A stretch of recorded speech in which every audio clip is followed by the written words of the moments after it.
noches, bienvenidos a Revolución 3.0. En esta charla que vamos a tener ahorita, que nos genera mucho gusto y mucha emoción, tenemos grandes invitados con un tema muy interesante que además es de relevancia nacional y que ha estado en los medios de comunicación constantemente durante las últimas semanas. Y bueno, pues quiero agradecer de izquierda a derecha. Tenemos a Ricardo Bernal de Yo Soy 132, muchísimas gracias. Genaro Villamil, periodista, también muchas gracias por estar con nosotros. Y acá tenemos de este lado a Agustín Ramírez de la MEDI, también muchísimas gracias por estar con nosotros. Y bueno, pues sin más vamos a entrar de lleno al tema.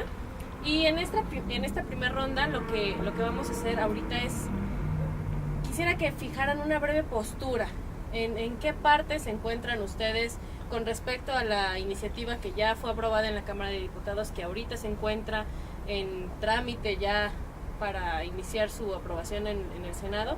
Para ustedes, ¿qué representa esta reforma? ¿Qué beneficios tiene? ¿Qué cosas no están del todo bien? Entonces, pues, Ricardo, si puedes empezar, por favor. Pues lo que yo tenía que decir es, a partir de mayo del año pasado, una demanda que había sido exigida por un pequeño grupo se hizo colectiva, que era la de democratizar los medios de comunicación. Y lo importante es que ese tema se puso en la mesa y que los actores políticos que antes lo desdeñaban o que no lo tocaban, lo han retomado y lo han hecho una demanda pública. Lo que resulta interesante analizar es qué tanto ese tema obedece a las necesidades de la sociedad o obedece a otro tipo de intereses. Habrá que analizar con detalle si esa reforma en realidad tiene las necesidades que había puesto el movimiento y que había puesto la sociedad en su conjunto. Y sobre eso creo que estaremos hablando. Mira, sobre la reforma de telecomunicaciones, la iniciativa presentada es un buen piso. El problema es que la han convertido en un techo, es decir, parece que no hay nada más allá. Y me parece lamentable que se haya aprobado en la Cámara de Diputados sin debate, que el Pacto por México haya hecho las veces de legislador y que los diputados no hayan explicado a la ciudadanía en una sesión que era muy importante las dimensiones de esta reforma. Creo que el Senado tiene una oportunidad para mejorarla, le hacen falta bastantes puntos. Creo que, por ejemplo, la reforma en sí misma no garantiza la democratización de los medios de comunicación, aunque sí una mayor competencia. No es lo mismo competencia que democratización. Gracias. Pues mira, yo me voy a referir a dos aspectos, lo que es el fondo y la forma. Desde el punto de vista del fondo, a nosotros en la MEDI nos parece que efectivamente es un paso importante. No digo que sea absolutamente lo que nosotros deseáramos, pero sí tengo que reconocer que la MEDI desde su creación, es más, la MEDI se crea precisamente por esto, por la necesidad de motivar un cambio en el sistema de medios de comunicación, y consideramos que no podríamos estar ahora en contra de una serie de principios que desde hace 15 años la MEDI, pero antes otras gentes estuvieron impulsando, y que, insisto, aunque no es lo deseable, lo máximo, sí es como dice Genaro, un piso importantísimo. Ahora, en cuanto a la forma, yo la verdad es que no estoy del lado de quienes señalan que en la Cámara de Diputados no se debatió, no se tomó en cuenta. Bueno, porque tampoco creo que las propuestas o las reservas de los señores diputados eran relevantísimas. Sí admito que falta derechos de las audiencias. Sí, en efecto, hubo ahí dos detalles en relación con la TDT y la transición hacia la concesión única, que les meten en su caso con el tema de la contraprestación, que son graves, pero los posicionamientos de los diputados pues eran prácticamente muy pobres también. Entonces, si se quejan ahora de que no hubo debate, pues es que ellos permitieron que sus líderes parlamentarios así lo acordaran. Bueno, ya que tenemos una idea general más o menos de cómo está, de hecho ya tenemos por ahí algunos puntos no coincidentes, que siempre es interesante. Vamos a una de las primeras preguntas que se generan a través de las redes sociales. Los usuarios tienen mucho esta inquietud. ¿Cuáles son los pros y los contras de la reforma tal cual se encuentra y tal cual la aprobaron? Yo lo que diría es, como señala un poco Genaro, la reforma está planteando una concepción de democracia basada en un concepto liberal de democracia, que es competitividad económica que permita a los usuarios tener acceso a diferentes fuentes, ¿no? ya sea en telecomunicaciones, ya sea en radiodifusión. Sin embargo, el principio de la democracia real es el gobierno del pueblo para el pueblo, y toda democratización consiste en que la gente tenga acceso no solo a ser espectador de los medios de comunicación, sino a poder tener acceso a esos medios de comunicación como productor y como difundiendo información. Ese es el verdadero derecho a la información, no solo obtenerla, sino poder producirlo. Y creo que eso no está contemplado en el pacto. Pero por otra parte se genera una situación distinta en términos mercantiles que fomentará mayor inversión, que fomentará una competencia mayor y ayudará en cierta medida a la economía del país.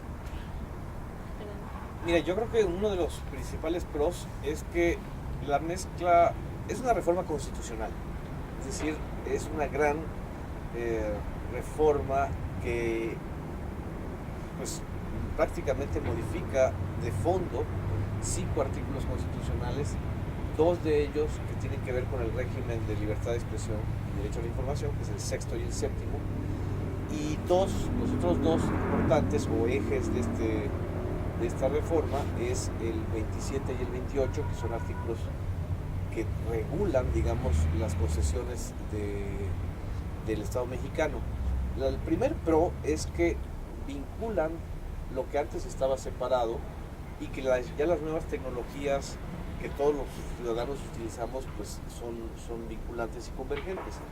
Es decir, vinculan a la legislación de radiodifusión con telecomunicaciones, o sea, todo lo que es televisión y radio, y todo lo que es telefonía, internet, satélites, están ya en una sola legislación, como pidió la MEDI, como han pedido otros especialistas desde hace mucho tiempo. Creo que esa es la principal virtud de esta reforma. El segundo pro es que también define este tipo de servicios como servicios públicos, lo cual le da a la obligación, le da una categoría constitucional muy importante y no solamente a un asunto de mercado. Lo contradictorio, y aquí Ricardo tiene razón, es cómo, aún definiéndola como servicio público, los puntos de mayor algidez, de mayor negociación, de mayor rispidez, no fueron los que tienen que ver con el servicio público hacia los ciudadanos. Tuvieron que ver con lo que ya todos sabemos, que es una disputa por el mercado entre las 2 grandes televisoras, Televisa y TV Azteca, y entre Telmex. Yo creo que esa es la parte en donde los ciudadanos estuvimos excluidos. Efectivamente, los diputados pues a lo mejor no pusieron mucho de su parte en el debate, pero también era un debate, fue un diálogo de sordos, precisamente porque habían ya acuerdos amarrados con esas compañías. Y creo que eso es uno de los grandes contras de la manera en que se procesó en la Cámara de Diputados la reforma. Pues mira, yo coincido en varios puntos de los que dice Genaro y por supuesto no podré estar en contra de los que señala 132. ¿Por qué? Porque el llevar a cabo una reforma constitucional es de una enorme trascendencia. Plantear en la Constitución que se trata de servicios públicos, que se termine la doble ventanilla que por muchos años ha afectado pues, no solamente el servicio sino el propio mercado. Que se reconozca que hay asimetrías en ambos mercados, aunque ahí hay un punto que habría que regular de mejor manera, porque el énfasis está puesto en telecomunicaciones y no en radiodifusión. Que hay una serie de principios que tiene que tener a su cargo el nuevo instituto, para la desinversión, que es fundamental y que es muy importante. Ese es un tema trascendente que no habíamos visto, ni siquiera imaginado que ocurriera aquí en nuestro país. Y además que todo tiene un asidero en los artículos 6 y 7, como dice Juan. Yo creo que esto transforma de fondo. Hay deficiencias, por supuesto. El Most Carry no es la mejor regulación. Esta introducción respecto de lo que es la transición digital terrestre y la posibilidad de que abre la puerta a la discrecionalidad del propio instituto al evaluar si va a cobrar la contraprestación o no, ir hacia una concesión única, pero en donde claramente dice la reforma que van a evaluar el cumplimiento de los títulos de concesión. Casi adelantaría que van a decir que Telmex otra vez no cumple su título de concesión y por lo tanto no puede prestar servicios de radiodifusión. Esos son, digamos, los detalles que entrampan. Y aunque se quiso introducir al final en la minuta del dictamen de la Comisión de Puntos Constitucionales lo de derecho de las audiencias, pues quedó bastante limitado a los derechos de los usuarios de telecomunicaciones. Pues no es lo mismo. En eso entiendo yo que entonces los diputados, incluso los que estuvieron ahí haciendo las redacciones, pues no alcanzan a comprender muchas veces esta necesidad de darle pues un énfasis social al conjunto de la reforma, ¿no? Pero bueno, yo creo que de cualquier manera es un paso importante que habrá que cuidar, como lo ha dicho la MEDI, lo que ocurre en el Senado. Por ejemplo, para ilustrar el asunto, Revolución 3.0, bajo la reforma constitucional en esos momentos, no podría ser un canal ciudadano. Cualquier 132, la revista Hashtag, el blog que yo dirijo, el Homo Sapien, o la MEDI, o una radio comunitaria que quiera pedir una concesión única, en las formas o en la manera en que está redactada la reforma constitucional, no. Hay que esperar a la reforma secundaria, hay que presionar en la reforma secundaria. O en todo caso, este proceso no ha terminado. Hay que demandarle al Senado que incorpore este tipo de elementos que van a incorporar a los ciudadanos, o a los medios ciudadanos, a este debate. Y ahora, ¿qué tanto se podría esperar nuevamente bajo la influencia del Pacto por México? ¿Qué tanto se podría esperar ahora en el Senado? Pues yo quisiera hacer una aclaración importante para evitar problemas. Formé parte de 132, pero ahora vengo representando Revista Hashtag, no 132, no es la posición de 132, ellos tienen una posición. Me parece que lo importante ahora es que ese debate que no se hizo público, como bien señala Genaro, en la Cámara de Diputados, por los acuerdos que fueron previos y que estaban basados en el tipo de diálogos que se tuvo con otros actores que no eran los ciudadanos, ahora los ciudadanos hagan u obliguen que se haga público ante el Senado ese tipo de diálogo, porque ahí es donde podrían dirimirse muchas cosas en las cuales la ciudadanía tendría mayor injerencia de la que tuvo en la Cámara de Diputados. Si uno ve si lo ve desde perspectiva, cómo se llevó a cabo la sesión del Congreso, parece un circo absoluto, ¿no? Y resulta que los acuerdos se hacen tras bambalinas, y el principio de la democracia, que no solo es decir que es gobierno del pueblo para el pueblo, sino que tiene las herramientas del pueblo para poder incidir, estuvo ausente. Ahora es parte de medios de comunicación y es parte también de los ciudadanos poder hacer cosas para incidir en esa Cámara de Senadores. Y eso es importante porque también, y hay que decirlo, en esta ocasión los medios de comunicación también parece que había una suerte de acuerdo con la reforma, con el pacto, para mostrarlo como si fuera algo bellísimo y que no podía ser siquiera cuestionado por la ciudadanía. Incluso hubo quien se atrevió a decir que cuestionar el Pacto por México era traicionar al país. Eso me parece una frase que no puede ser sostenida. Mira, yo soy muy reservado en ese tema. Yo no creo que vaya a haber una posibilidad de una gran discusión en el Senado por dos puntos de los últimos días que hemos visto. Primero, una declaración de hoy del presidente de la Comisión de Comunicaciones del Senado, el senador panista Lozano, que ya le ve peros a la reforma, que dice que no se fortalece el órgano constitucional, que pues no se hizo de manera adecuada, y además se sabe que él tiene todo el interés de que la reforma no transite, y es un personaje importante porque es el presidente de las comisiones que lo va a dictaminar. Y el otro es la presidenta de la otra comisión, en este caso el PRD, que hace unos días dice que va en el Senado, se va a ver con cuidado, y van a invitar, así lo dijo, a expertos en la materia. Y dio dos ejemplos de los expertos: Javier Tejado Dondé, de Televisa, y Tristán Canales, de la Cámara de la Industria de la Radio y la Televisión. Caray, bueno, pues que no hay más expertos como para empezar por otros. Yo soy invitado. Sí, o sea, claro, yo soy invitado a esa consulta. Que bueno, pero de entrada. No, sí, pero no se puede, ellos. a ver, perdón que te interrumpa. Pero no podemos evadir que es necesario un debate, aunque esté Televisa, aunque esté Amedi, aunque esté TV Azteca, Telmex. Lo que necesita la ciudadanía es que le expliquen. Yo no digo que no. A ver, yo no está dije bien nunca que que no haya Lozano un haga debate. crítica, pues es su papel. Yo dije que yo soy reservado en lo que va a suceder en el Senado. Sí. Y soy reservado por eso. Yo no estoy en contra de los debates. Es más, la diputada Cari Pintero, que tiene la intención de generar una serie de debates, la media ahí estará. Pero ojo, no estoy en contra de los debates. Me No, parece, sería muy me lamentable parece- que la MEDI No, nadie dijo eso. estuviera condenando que Por un eso no Senado dije. hiciera una consulta pública. Por eso no lo dije. Yo dije, soy reservado en lo que puede suceder por dos datos. Sí. Porque lo que puede suceder también lo sabemos. Perdóname, 1978, desde 1978 ha habido consultas y consultas y debates y debates. Sí, ¿Y Agustín, qué había pero pasado? la gente Nada. necesita Y un debate bueno, que Está se bien, ventile. no estoy en contra de los aquí debates. interrumpo un segundo. Suponiendo que dado de estos debates, análisis y demás, el Senado encontrara que efectivamente esta reforma, como nos lo decía Genaro al principio, es un muy buen piso, pero que no es suficiente, e hiciera modificaciones, regresara con diversos ajustes, ¿cuál sería la opinión de...? Por eso creo yo, y vuelvo a insistir en que soy reservado, aunque no estoy en contra de los debates. Ese debate simplemente va a ser para posicionar puntos de vista, como ha habido muchos otros posicionamientos, como es este, que estamos posicionando puntos de vista, pero la reforma ya está muy bien tratada y muy impulsada por el Pacto por México. Un dato importante, en la Cámara de los Diputados estuvieron los representantes del Pacto por México, de los partidos políticos, no las fracciones parlamentarias. O sea, la discusión que dice se dio tras bambalinas, efectivamente así fue, pero no fueron los diputados los actores. En el Senado a mí me parece que, salvo alguna reacción importante de algún grupo de senadores, que la veo difícil, también va a estar muy apoyada, muy impulsada, muy cuidada para que la reforma salga. Esa es mi expectativa, eso es lo que creo. Ahora, no digo que eso sea bueno, yo creo que hay que distinguir lo que estoy diciendo.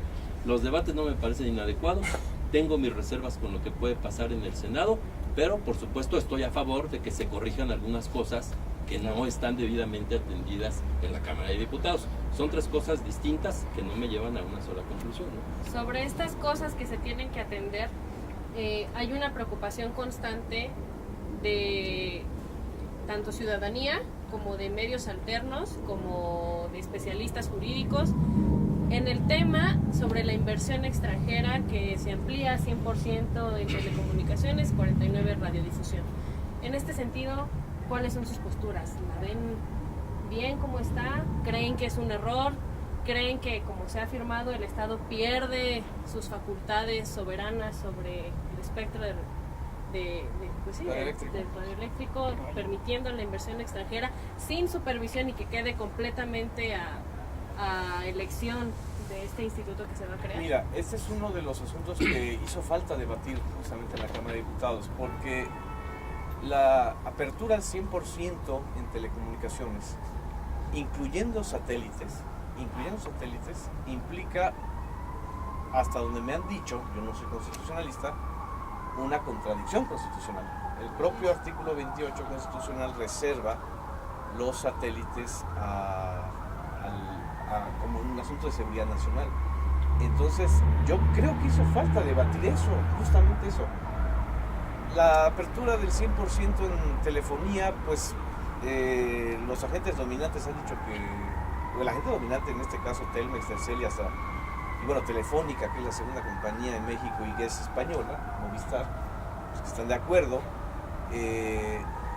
A mí lo que me preocupa no es si sea 100% de inversión extranjera o no. Lo que me preocupa es que aunque abramos al 100% de inversión extranjera directa, no le llega a las comunidades más apartadas de este país el servicio de internet, el servicio de telefonía, y que tengamos que seguir pagando tarifas realmente muy elevadas por conexión de internet, por conexión de telefonía. No es un asunto de abrir solamente la telefonía a la inversión extranjera, sino de garantizar que sea un servicio público, es decir, que tenga criterios de cobertura social y no solamente en los sectores más rentables económicamente. Lo que habría que decir es, en el fondo, me parece que hay una discusión enorme entre la soberanía de un Estado y la inserción discriminada de capital. En este caso, habría que hacer todo un análisis al respecto. Lo que me parece también inaudito es pensar que no hay una contradicción en este caso.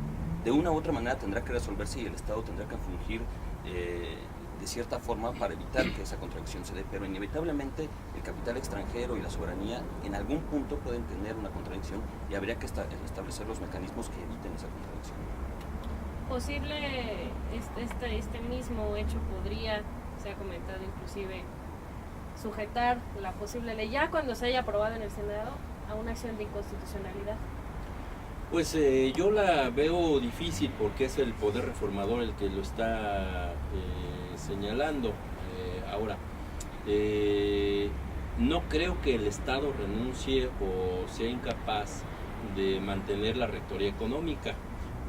¿Por qué? Porque precisamente en los detalles es en donde habrá de ponerse el pendiente necesario en la legislación secundaria para ver cómo se va a regular esa inversión del 100% en telecomunicaciones. Es cierto, se genera una enorme expectativa a partir de que se anuncia no solamente el derecho de acceso a internet a la banda ancha, de utilizar la fibra óptica de la CFE, de poner a disposición de Telecomunicaciones de México, de crear una red troncal, generar un carrier de carriers. Bueno, eso es lo que dicen los artículos transitorios. Ahora falta cómo se aterrizan esos transitorios en la legislación secundaria. En la MEDI siempre dijimos que la gran batalla se va a dar en la legislación secundaria, porque allí es donde los poderes fácticos van a tratar de presionar mucho más. ¿Para qué? Justo para esto. ¿Hasta dónde va a limitarse la rectoría del Estado? Insisto, creo que no renuncia, pero sí, ¿hasta dónde la van a poder limitar? Para que pues sigan favoreciéndose en términos estrictamente económicos y de mercado. Otro tema que también en redes sociales se ha debatido mucho y parece ser que es el que, a lo mejor no es el que genera más discusión, pero sí es el que más duele, por así decirlo, es esta ausencia que se refleja en la iniciativa ya aprobada sobre las radios comunitarias, sobre el derecho, como tú ya lo mencionabas, a que la gente en poblaciones rurales, lejos de las urbes, tenga el derecho a recibir todas estas nuevas ventajas que ofrece la iniciativa. Y sin embargo, quedan por fuera, o sea, no necesariamente fueron beneficiadas y pues la gente también tiene mucha duda en este sentido. A estas radios comunitarias, a estas poblaciones, ¿qué les ofrece la legislación que se está creando ahorita? Pues mira, yo déjame retomar ese punto porque creo que justo los posicionamientos de algunos diputados en ese sentido no tienen un gran sustento. ¿Por qué? Porque no han leído con detenimiento y se les explicó en algunas ocasiones que los usos de las concesiones que ahora se transforman solamente en concesiones, hablan claramente de concesiones para uso comercial, para uso público, para uso social, y que es ahí donde están incluidas las comunitarias, las indígenas y cualquier otro tipo de uso de esta naturaleza. El problema es que otra vez muchos diputados lo que quieren es verse reflejados en la iniciativa, en la reforma constitucional, y suben a la tribuna a hacer una serie de puntualizaciones y señalamientos. Me llamaba la atención un representante me parece que de Oaxaca, que hablaba sobre este tema y se le decía antes de que subiera el posicionamiento: es que el artículo 2 de la Constitución ya lo garantiza, ya lo asegura. Bueno, pues de todos modos subió. Entonces yo no creo que sea una ausencia. Simplemente otra vez tendremos que poner el acento en cómo es regulado el uso social que dice la Constitución en la legislación secundaria para asegurarle a las comunidades, no solamente a las indígenas y rurales, sino también a las urbanas, que tengan la posibilidad de disponer de este medio, porque justamente eso se trata, de que el espectro radioeléctrico también sea en beneficio del propio ciudadano. Mira, yo no soy especialista en la parte de las radios comunitarias. Ojalá esa explicación tan clara de Agustín se hubiera visto en la tribuna, no la vi. Y hay organizaciones como la MARC que se están criticando la reforma precisamente por eso. Yo creo que esa es la parte también en donde ha hecho falta mucha pedagogía, porque es una reforma muy compleja, tiene muchas aristas, y esa parte todavía hace falta también por explicar que es una reforma constitucional y que va a dar lugar a legislaciones secundarias. Entonces, en la parte de los medios comunitarios, y a mí en lo personal lo que me preocupa más es la ausencia de una definición conceptual de medio público, de medio comunitario, de medio social o de medio comercial. ¿Por qué? Porque eso también permite cierta ambigüedad y va a ser problema a la hora de legislar de manera secundaria. Por ejemplo, la iniciativa ni siquiera hay un transitorio, hay 17 transitorios, ni siquiera le dedican un transitorio a decir qué es un medio público, por ejemplo, ¿no? Está muy orientada hacia regular este mercado de grandes gigantes privados. O o sea, la competencia, ¿no? Entonces, ahí yo creo que también es una cosa que va a hacer falta debatir. En todo caso, como dice Agustín, si bien no se ha cancelado la posibilidad de medios, como algunos habían dicho, ¿no?, de que las comunidades indígenas tuvieran sus medios, tampoco se ha visto con claridad no solo que se le otorgue el derecho a que haya medios comunitarios, sino qué se va a hacer para que las personas tengan la posibilidad de crear sus propios medios. Porque si no, el hecho de que tengan el derecho de hacerlo y no tienen la capacidad, sobre todo los medios para producirlos, entonces va a ser como si no tuvieran ningún derecho, ¿no? Entonces habrá que precisar mucho qué se va a hacer, qué va a hacer el Estado para posibilitarle a las comunidades indígenas y a las comunidades en general tener acceso a producir esos medios y tener los medios de producción que permitirían crearlos y difundir información para que en realidad no queden solo en letra muerta. Déjame hacer una precisión, ahora también debo decir, tampoco pasaba nada si en la reforma, como lo dice Genaro, se introduce 2 líneas, sí, señalando que la legislación también tendrá que referirse cuando habla del uso social a los medios comunitarios e indígenas. No pasa nada, se fortalece.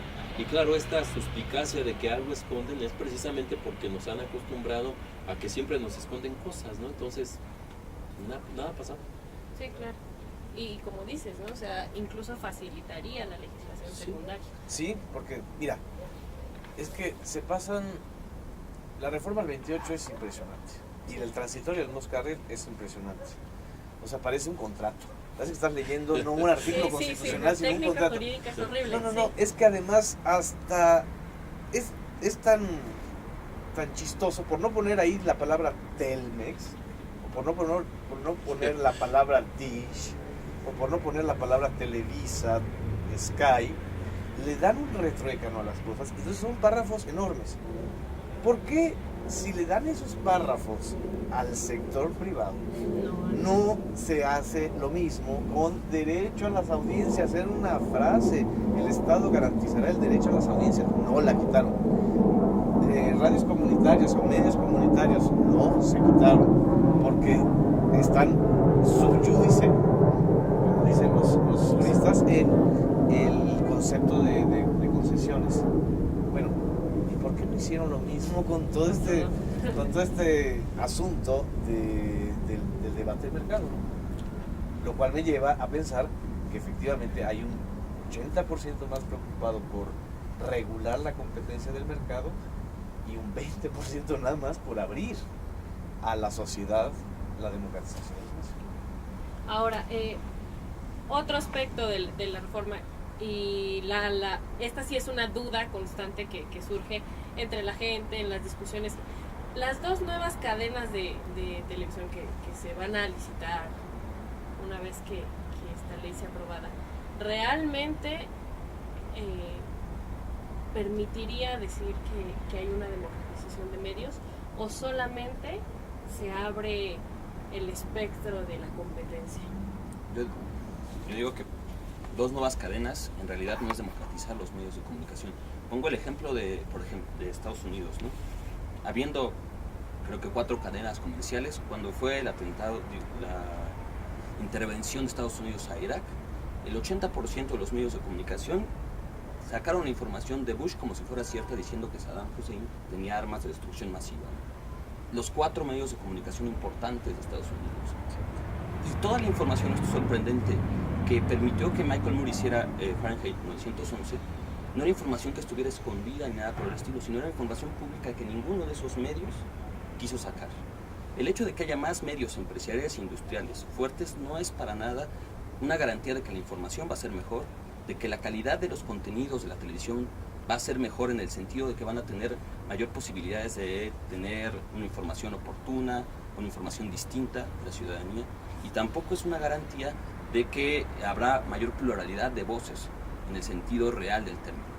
Porque de nuevo no garantiza que haya más canales de televisión, que esos canales accedan a la ciudadanía verdadera y no a los intereses de las empresas de esos canales. Entonces hay que ser muy escéptico respecto si con más canales de televisión de este tipo en realidad estamos teniendo mayor democracia y una mejor información.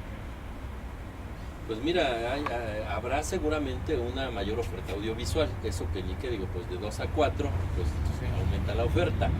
Pero yo creo que el gran problema aquí es el tema de los contenidos y la calidad de esos contenidos. Porque la radiodifusión, esto es la televisión abierta, precisamente lo que debe privilegiar es calidad, porque pues está ligado con la función social que señala la propia ley y con los principios del artículo 3º constitucional.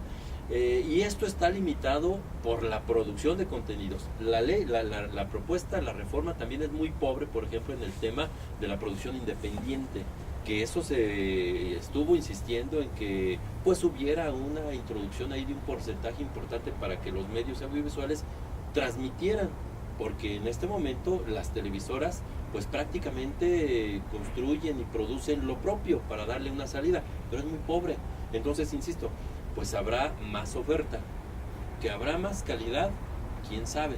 ¿De qué depende? De que se regule de manera muy clara lo que es el mercado de la publicidad, que desafortunadamente, y esa es una de las grandes omisiones, no se toma en consideración para determinar el poder sustancial del mercado, el mercado de la publicidad. Pues van a venir 2 nuevas cadenas y vamos a suponer que vienen del extranjero hasta el 49%, como se dice, y el resto son empresarios mexicanos. Pero si no tienen la posibilidad de generar una mejor oferta comunicativa, porque no hay tampoco la posibilidad de entrar en el mercado, en el negocio de la publicidad, porque está totalmente acotado por las 2 grandes televisoras en este momento, pues van a ir al fracaso. Entonces, no creo tampoco que esto tenga una solución inmediata, y otra vez creo que será la ley la que tenga que establecer esos puntos de en dónde deben estar las fortalezas de incentivar la inversión hasta el 49 y los contenidos y la producción y el mercado de la publicidad. Y ahí estaría la pregunta, ¿representó la competencia de TV Azteca a Televisa que mejoraron los contenidos de la televisión mexicana? Por supuesto que no.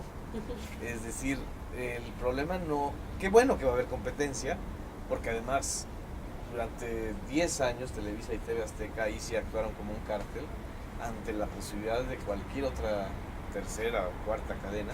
Siempre reaccionaban como mafiosos, o sea, linchando a los empresarios que pudieran ser interesados, presionando al gobierno federal y el gobierno federal panista, dejándose presionar. El asunto es todo un tema, pero el asunto de mejorar los contenidos, eso fue lo que justamente toda la reforma constitucional quedó así como velado, ¿no? ¿Por qué? Porque hay una gran presión de las compañías más fuertes, de las televisoras, de envolverse en la bandera de que eso es violar la libertad de expresión, ¿no? Yo escribí ahí un texto que dice televisión para jodidos, porque es el concepto que heredamos de la dinastía Azcárraga. Cuando Emilio Azcárraga Milmo dice, yo hago una televisión para una clase modesta muy jodida, que no va a salir de jodida, estaba dando el axioma.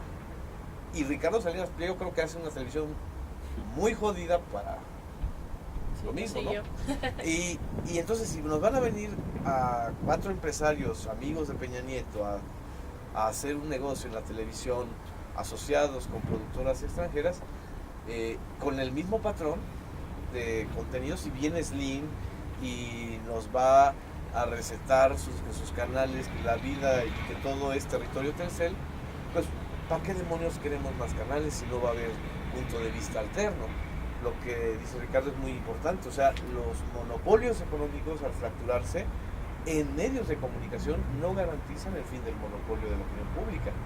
Al contrario, pueden haber más voces, como lo estamos viendo también incluso ahorita, esta especie como de enamoramiento o autocensura de los medios, de no criticar nada del gobierno de Peña Nieto, porque entonces se rompe un consenso.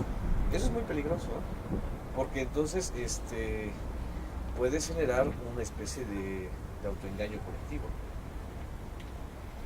En resumen, no basta, es bueno, y no van a ser solamente la posibilidad de 2 cadenas. En la ley, en el transitorio dice 2 cadenas, pero hay espacio en el espectro hasta para 7 cadenas regionales. Son las 7 regiones.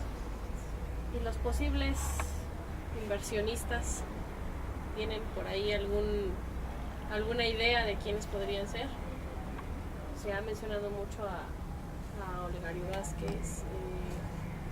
Pues están basta ver la reacción de los medios para darse cuenta de que buena parte de los medios radiofónicos e impresos que están interesados están apoyando la reforma por eso, porque les pusieron la zanahoria. Mira, te voy a dar una zanahoria para que entonces tú me apoyes, ¿no? Sí, hay medios nacionales, está el Grupo Imagen, está el Grupo Radio Fórmula, están los grupos del Estado de México, el Grupo Maxice, están grupos también regionales, el Canal 44 de Ciudad Juárez, el Grupo FEMSA de Monterrey, está pues, el propio periódico Universal, el propio periódico Reforma interesado. Es decir, hay muchos, nadie ha dicho ahora pues porque las reglas no están muy claras, ¿no? Y como las licitaciones en medios de comunicación son peor que un juego de póker, pues nadie quiere mostrar sus cartas. Y ahora también viene ¿no? Justo el reto, ¿no? La licitación. O sea, en la historia mexicana... Desde el 93, desde que se dio TV Azteca, no existe. O sea, no ha habido licitación. Es un tema muy complejo. Ahora sí, sin embargo, creo que ayuda un poco el tema de la limitación del amparo para los efectos de no entorpecer procesos, ¿no? Pero eso tampoco es garantía de que pues, la licitación va a resultar en un beneficio colectivo. A fin de cuentas, lo único que va a acotar esta reforma constitucional en la materia de limitar el amparo y la suspensión, pues es para hacer, digamos, más expedito o más eficiente el proceso de la licitación sin tropezones, porque aquí había muchos tropezones legales. Pero ¿cuál va a ser el resultado final? Pues como lo dice Genaro, pues nadie muestra sus cartas, habrá que esperar a que esté la reforma ya planchada, que haya regresado, salga del Senado, regrese de las legislaturas, y cuando inicie todo el proceso de la reforma secundaria, pues creo que apenas va a empezar ahí a manifestarse cierto interés. Mientras, porque nadie tiene asegurado tampoco nada, esto que se ha ido del mercado publicitario, pues tampoco las grandes empresas que estén en este momento, Televisa y Televisión Azteca, van a soltar tan fácil el mercado, el negocio. Slim, por mucho que quisiera decir y voy a entrar al mercado de la publicidad, bueno, pues tendrá que pensarlo dos veces porque pues las reglas no están todavía muy precisas.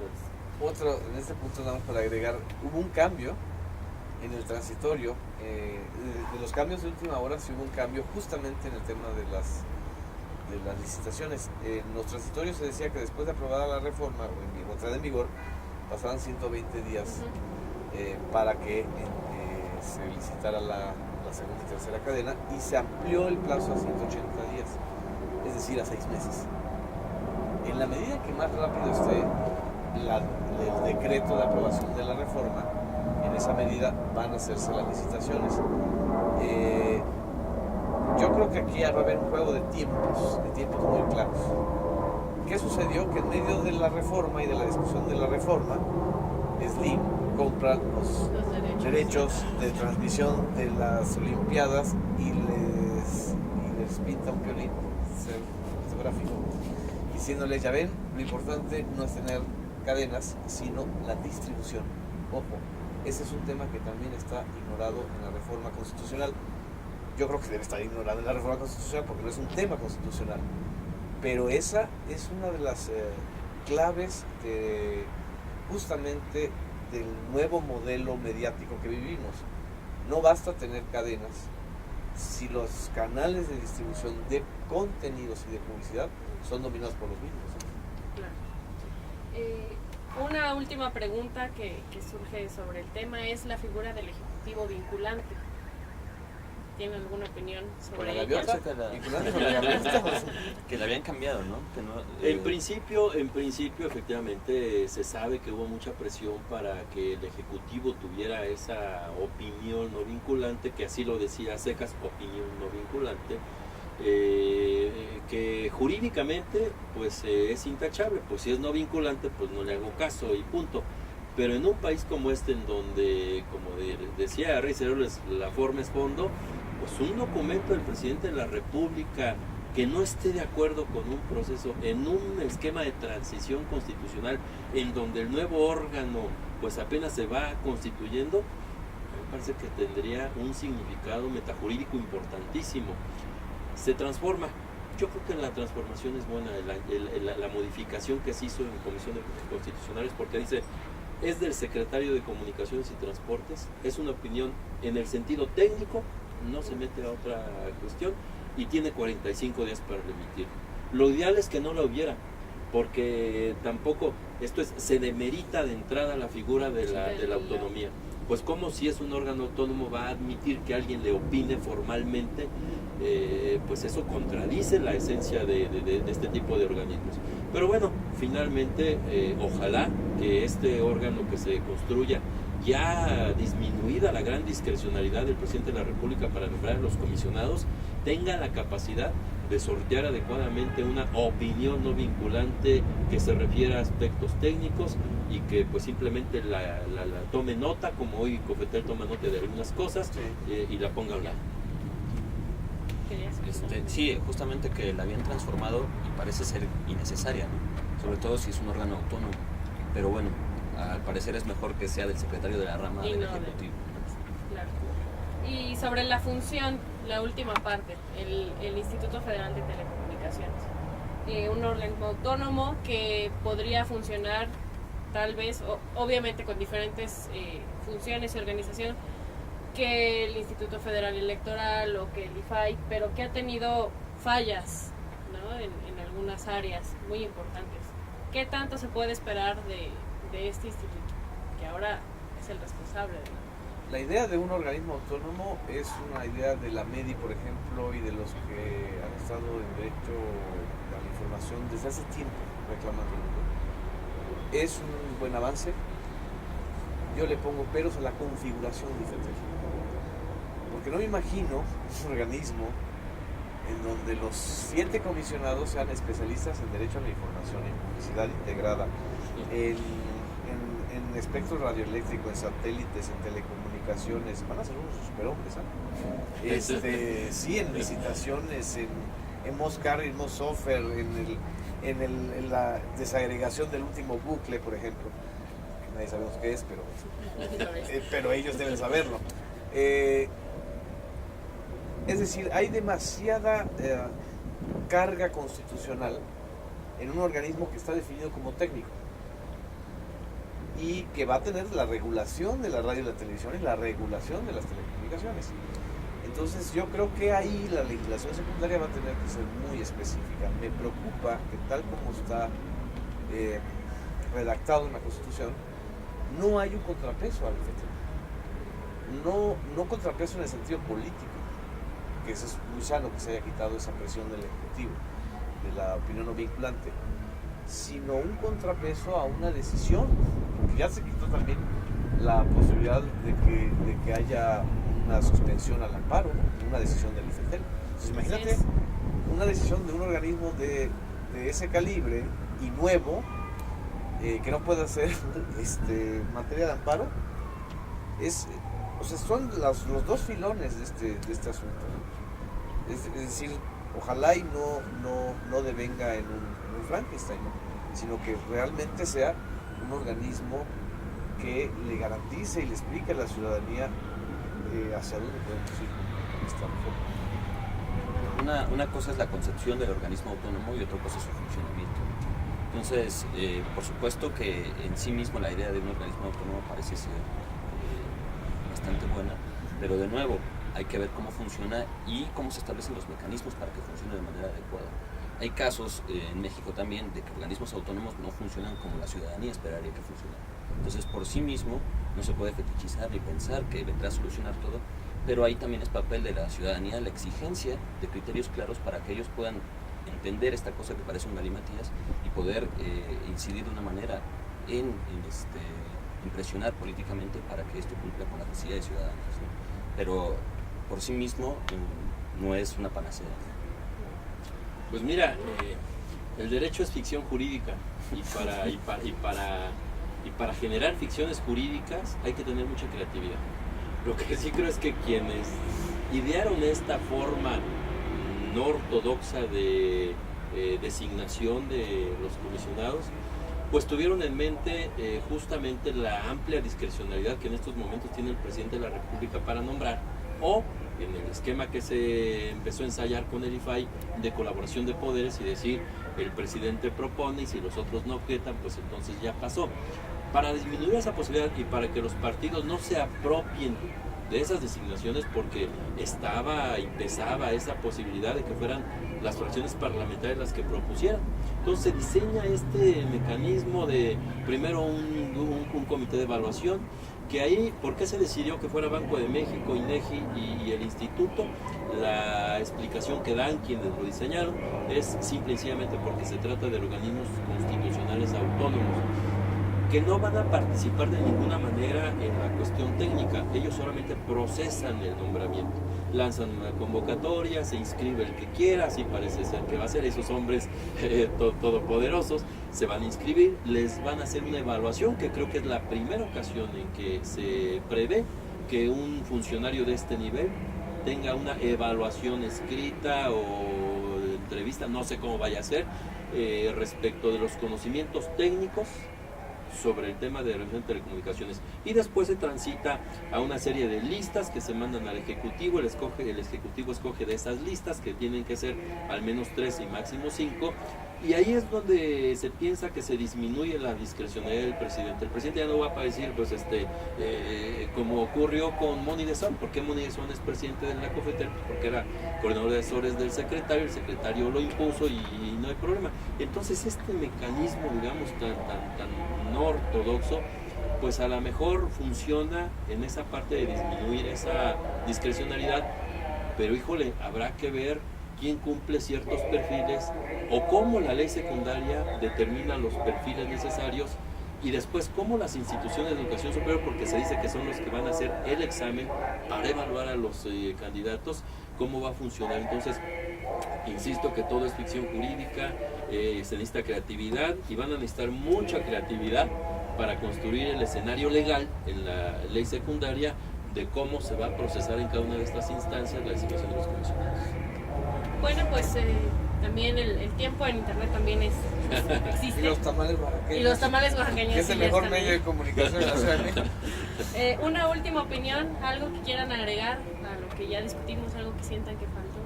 Quizás nada más como para concluir, decir claramente que el hecho de que se retome el tema de democratización de medios de comunicación es ya un logro.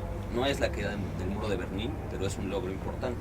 Ahora hay que ver qué se hace al respecto y cómo la ciudadanía incide. Para mí sí es muy importante que la ciudadanía tenga de una u otra manera la posibilidad de tener una suerte de alfabetización de lo que está pasando y tratar de incidir, porque en todo caso es el principio de la democracia. Por otra parte, también hay que decir, la reforma está planteada, como dice Genaro, y también a mi entender, enfocada en mucho en la materia de competitividad económica, pero ha dejado huecos enormes en la manera en que el ciudadano puede producir sus propios medios de comunicación y puede, en ese caso sí, incidir directamente en la situación en la que vive la información en el país. Es un proceso que apenas inicia, es un proceso que todavía falta la parte del Senado. Creo que el Senado debe incorporar cosas que están ahí. Si esto implica que se regrese a la Cámara de Diputados y van a haber presiones de los poderes fácticos, creo que hay que decirlas, o sea, que los legisladores las digan, que no le tengan miedo a Televisa, que no le tengan miedo a Telmex, pero que lo digan, es decir, que hagan esa función, no entre líneas se diga tenemos que hacer todo muy rápido para que no venga aquí Bernardo Gómez a amenazarnos con que nos va a linchar en la pantalla, porque de esa manera, en la medida que sea transparente e incluyente, va a ser un proceso legítimo. Mira, las presiones están, seguramente aumentarán en el Senado, Sí. aumentarán en el momento que se empiece a definir la legislación secundaria, y es algo muy curioso, lo sabemos todos, incluidos los diputados, porque son además la materia de la presión. Pero pues habrá que confiar en que saldrá una reforma, pues si no la mejor, pues en este piso que ya señala Genaro, y pues ojalá, como decía Ricardo en alusión a alguien que decía que esto era como la caída del muro de Berlín, que caray, que habrá, ojalá en el Senado no nos hagan con que es igualita al grito de Dolores, ¿verdad? Pero me parece que algo tendrá que hacer ahora la sociedad civil.